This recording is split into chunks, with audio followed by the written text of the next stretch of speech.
السلام علیکم ورحمۃ اللہ تعالیٰ وبرکاتہ۔ دوستو، امید ہے آپ سب بخیر و عافیت ہوں گے۔ مولا تعالیٰ ہم سب کو صحت و عافیت اور نیک والی زندگی عطا فرمائے۔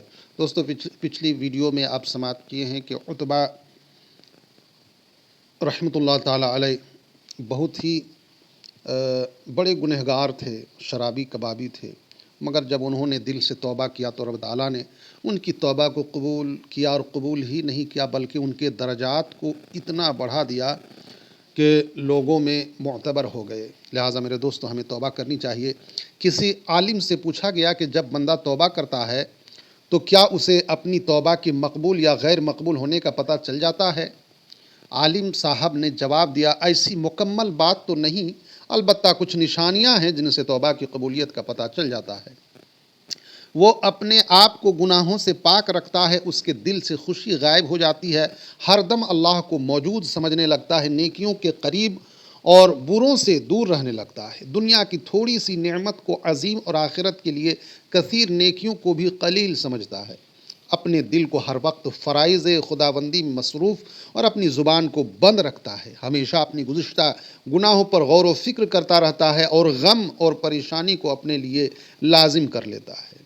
کہتے ہیں کہ ایک آدمی نے جنگل میں ایک صورت بد کو دیکھ کر پوچھا، یعنی بدصورت انسان کو، تو کون ہے؟ اس نے جواب میں کہا، تیرا برا عمل ہوں۔ اس آدمی نے پوچھا، تجھ سے نجات کی بھی کوئی صورت ہے؟ اس نے جواب دیا، حضور صلی اللہ علیہ وسلم پر درود پڑھنا، جیسا کہ حضور صلی اللہ علیہ وسلم کا فرمان ہے، میرے اوپر درود پل صراط کے لیے نور ہے، جو مجھ پر جمعہ کے دن 80 مرتبہ درود بھیجتا ہے، اللہ تعالیٰ اس کے 80 سال کے گناہوں کو معاف کر دیتا ہے۔ سبحان اللہ، سبحان اللہ۔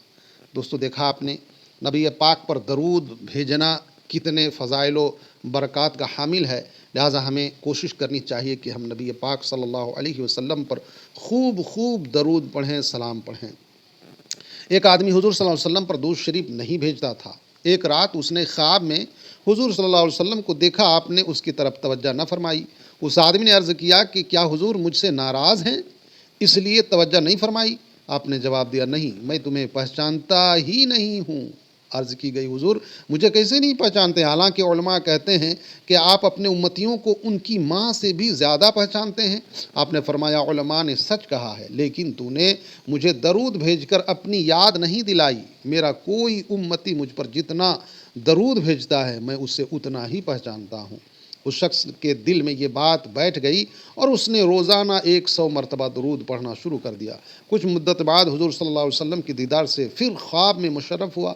آپ نے فرمایا، میں اب تجھے پہچانتا ہوں، سبحان اللہ، اور میں تیری شفاعت کروں گا، اس لیے کہ وہ رسول خدا صلی اللہ علیہ وسلم کا محب بن گیا تھا۔ فرمان الہی ہے، قل ان کنتم تحبون اللہ، اے رسول ان سے کہہ دیجئے کہ اگر تم اللہ کو دوست رکھتے ہو تو میری پیروی کرو، فاتبعونی، میری پیروی کرو، اللہ تعالیٰ تم کو دوست رکھے گا، فاتبعونی یحببکم اللہ، اللہ تمہیں محبوب بنا لے گا۔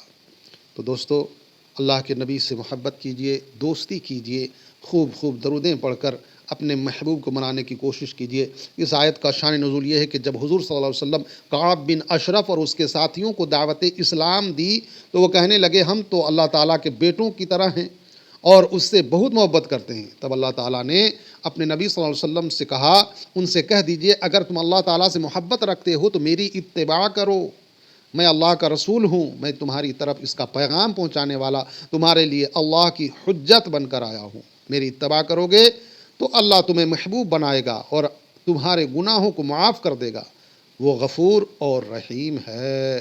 مومنوں کی محبت اللہ کے ساتھ یہ ہے کہ وہ اس کے احکام پر عمل کریں، اس کی عبادت کریں اور اس کی رضا کے لیے طلبگار رہیں، اور اللہ تعالیٰ کے مومنوں کے ساتھ محبت یہ ہے کہ وہ ان کی تعریف کرے، انہیں ثواب عطا فرمائے، ان کے گناہوں کو معاف کرے اور انہیں اپنی رحمت سے حسن توفیق، عفت و عصمت عطا فرمائے۔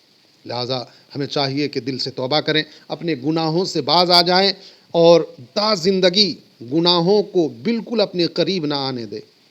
لہٰذا مولا تعالیٰ سے دعا ہے، مولا تعالیٰ ہمیں کہنے سننے سے زیادہ عمل کی توفیق عطا فرمائے، برے اعمال و افعال سے بچائے اور ہمیشہ نیک کہنے، نیک سننے اور نیک باتوں پر عمل کی توفیق عطا فرمائے۔